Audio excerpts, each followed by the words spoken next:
Just let me know.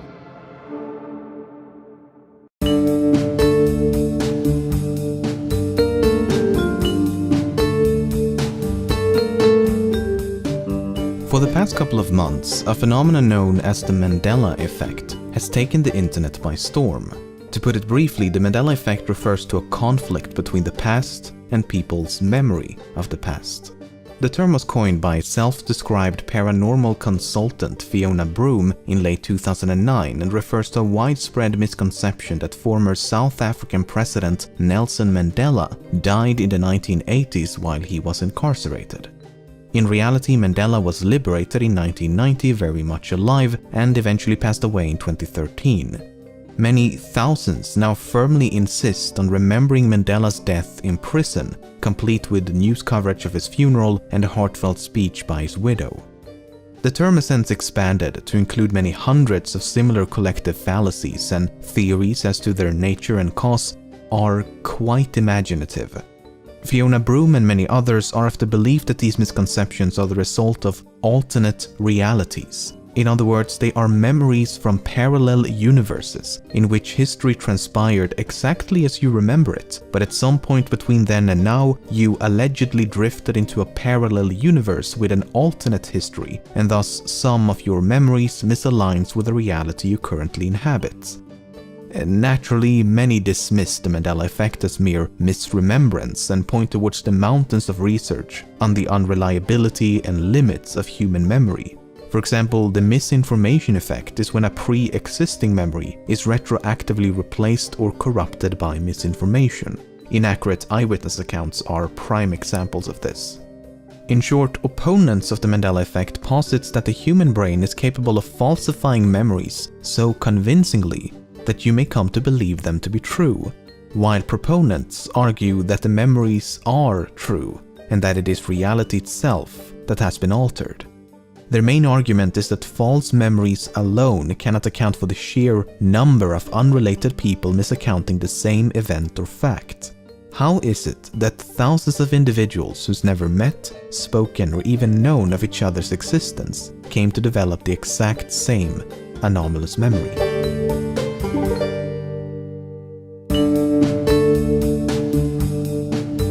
In the 1979 James Bond film Moonraker, there's a short sequence in which the villain named Jaws and his love interest Dolly have a heartfelt moment. The character Jaws is known as such as his teeth are made out of metal, and as they both smile upon one another, many viewers recall how Dolly wore braces as if to complement his metal teeth. In reality, Dolly is totally braceless throughout the film. Proponents claim this is a clear example of how history has been altered, either through paranormal means or by retroactive tampering of the movie. Many have since tracked down various articles, comments, videos, etc. that do in fact describe Dolly as having braces, which they claim to be residue from this alternate reality that they remember. For example, a Finnish commercial from 2006 is alluding to this scene, and the actress portraying Dolly is indeed wearing braces. Another example is a website from 2004 that describes Dolly as a short blonde girl with pigtails, glasses, and braces. On the other hand, this could merely be examples of the misconception's extensiveness. After all, this delusion has likely been around for decades, and the author of a Usenet post from 1999 expressed the exact same confusion. I did some digging of my own, and it didn't take long until I found this. It's a review of Moonraker published on the day of the film's theatrical release in the US, and in reference to Jaws and Dolly's relationship, the author writes, "It would be a relationship made in heaven if only she wore braces." So on the day of the movie's release, someone already thought braces would have been idiosyncratic of this character. Is it not more likely that because it would have been fitting for her to wear braces, many came to believe and, by extension, misremember that she actually did? Intruder is advancing on command satellite. One of the most frequent examples of the Mandela effect is the Berenstain Bears. It's a children's book and animated TV series popular in the US and features a family of anthropomorphic bears. However, many remember the name as Berenstein and not Berenstain. I also find it to be the most simple to explain. First of all, I actually had to re-record this segment multiple times as I found myself pronouncing it Berenstain even when I should be saying Berenstain, and I've never even heard of the franchise before making this video. Secondly, in their autobiography, one of the creators of the Berenstain Bears mentioned how an elementary teacher did not believe Berenstain was a real surname, and instead called him Bernstein. Thirdly, the son of the creators has said that barely anyone pronounced it correctly when he was growing up, and he was most frequently called Berenstain or Bernstein. Fourthly, the cartoons use an ambiguous pronunciation at best. We are the Berenstain Bears, or Berenstain Bears. Lives the Berenstain Bear fam. The Berenstain Bears will find a way. The Berenstain Bears. The Berenstain Bears. Fifthly, surnames with the suffix "stein" are far more common than "stain." Swimming! "Mirror, mirror on the wall" is a quote commonly associated with the 1937 animated film Snow White and the Seven Dwarfs. Except that is not the correct quote. My queen. Magic mirror on the wall, who is the fairest one of all? This would be strange if it wasn't for the fact that this is an adaptation and the original source material reads "Mirror, mirror on the wall." Nearly everyone seems to have favored the original version, so naturally that is what most will adapt and remember. Mirror, mirror on the wall. Mirror, mirror on the wall. Mirror, mirror on the wall. Mirror, mirror on the wall. Mirror, mirror on the wall. Mirror, mirror on the wall. Mirror, mirror on the wall. Even official Disney material has opted to use the original version, perhaps for the sake of familiarity and preference, or, you know, alternate realities. Besides, Magic Mirror was in turn taken from another cartoon. Magic mirror in my hand, who's the fairest in the land? Many are surprised to learn that C-3PO from Star Wars has one of his legs painted silver. Exactly how much of his leg is painted silver depends on the movie. Knee and lower leg, shin, knee and shin, naked, metallic and all gold. The thing is, his silver leg is never really in focus. It's often just off screen, in the background, too far away, or seen for a split second. When it is in view, the color variance is often barely noticeable. I skimmed through the movies, and in the vast majority of scenes featuring C-3PO, he truly is all gold, as the silver leg can't be seen. When asked about the silver leg, the actor had this to say. He always had silver, and even the stills photographer, John Jay, came up to me one day and said, "Why are you wearing a silver leg today?" Now, he was the stills photographer all the time, and he hadn't noticed. So if a photographer literally taking photos of the C-3PO suit can miss it, I find it difficult to argue that audiences cannot, especially when you factor in the supreme quality of VHS tapes. And this confusion is likely as old as the movies themselves. Here's a Usenet post from 1993 wherein the author tiredly explains that yes, one of C-3PO's legs is indeed silver, indicating that it is frequently overlooked. Then again, I honestly don't remember a silver leg, and it does seem out of place. I guess I'm just dumb enough to place empirical evidence about the fallibility of my own memory. What? A lot of people remember the logo of the company Ford as looking like this. In reality, it looks like this.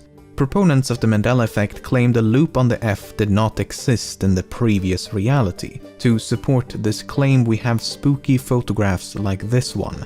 It was taken around 1918, and the logo on the far left is mysteriously loopless, while the logo near the center ain't afraid to show them curves. But again, isn't this merely evidence of how common this misconception truly is? The painter of this billboard may have possessed the exact same false memory and thus mispainted the logo. This confusion may stem from the fact that Henry Ford's signature does not contain a loop. The mascot of the popular board game Monopoly is named Mr. Monopoly, and he looks like this. Except he does not wear a monocle and never has. A traumatizing realization, no doubt. But I feel like I've seen this outfit before. I mean, tuxedo, monocle and top hat is undeniably an original attire, but I can't escape the feeling that once upon a time, people actually dressed like this.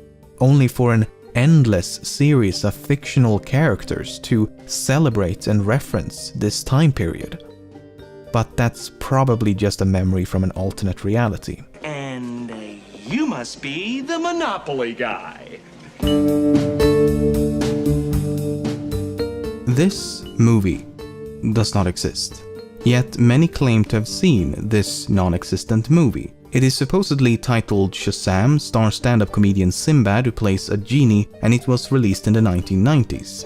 But no trace of this movie has been uncovered, and Sinbad himself has repeatedly stated he never played a genie in a movie. He did, however, host a movie marathon on the TV channel TNT in 1994, in which he dressed up as a pirate that could be easily confused with that of a genie. Another potential source of this misconception is the 1996 movie Kazam, starring Shaquille O'Neal as a genie. In 1997, both O'Neal and Sinbad starred in the movie Good Burger, which could have aided in this potential mix-up. Furthermore, the VHS tape for Kazam features a preview of the Sinbad movie First Kid, much like the VHS tape for First Kid features a preview of Kazam. So there were plenty of opportunities to conflate the two, though many still claim to remember both Kazam and Shazam as being separate movies.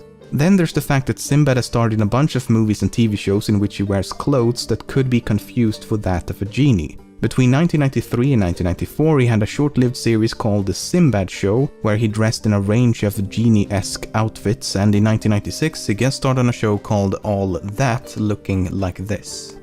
Then there's the animated show Shazam, that's also about a magical genie. Not to mention that the name Sinbad is strongly associated with genies thanks to the story of Sinbad the Sailor and its numerous adaptations. Lastly, and perhaps most importantly, people have misread the title of the movie Kazam as Shazam from the moment of its release. I'd like to remake the movie Kazam with Shaquille O'Neal where he plays a genie, and I'd like to get it right. The fact that groups of people develop the same or similar false memories really shouldn't be cause for confusion. We live in a highly interconnected world where two wholly unrelated individuals may have the exact same experience, even though they lack any knowledge of one another. And unless you presume human memory to be infallible, some of these experiences will inevitably result in the development of false memories. From this we can conclude that groups of people will occasionally develop the same or similar false memories as they share the same or similar experiences. And it doesn't necessarily have to be one singular event. A memory could become corrupted over the course of many months, years, or decades, which makes it all the more difficult to pinpoint exactly how, when, and by what your memory was influenced. Take the namesake of this phenomenon, the death of Nelson Mandela, as an example. Throughout the 1980s, news of Mandela's situation in prison and his worsening health headlined newspapers across the globe. He suffered from tuberculosis, and he himself feared he would die in prison like so many others before him. One American newspaper wrote, "Some have raised the possibility that he might die in jail." It is not clear how ill Mandela is at this point, but the idea that he could die is not far-fetched. The funerals of many other South Africans fighting for the same cause as Mandela was frequently broadcasted across the globe. A movement known as Free Mandela grew in popularity and held various demonstrations that received international news coverage. His wife Winnie Mandela often appeared on the news as well. Meanwhile, commemoration pieces like these were published and could easily be misconstrued for his death. Various conferences and events could also be misperceived. But then there's a South African book from 1991 containing this enigmatic passage. The chaos that erupted in the ranks of the ANC when Nelson Mandela died on the 23rd of July 1991 brought the January 29, 1991 in Inkatha ANC peace accord to nothing. So, is this undeniable proof of a parallel universe? Not really. The book is merely a collection of poetry and fictional stories written by high school students as part of various assignments. Not exactly an historical account. Then again, if we're shifting between alternate realities, anything's possible, right? I think a paper titled False Memories and Confabulation put it very succinctly. The feeling of remembering is important to our well-being, but so is the feeling of not remembering that accompanies vague, inconsistent, or implausible recollections. Accurate memory is knowing when we do not remember, as well as knowing when we do.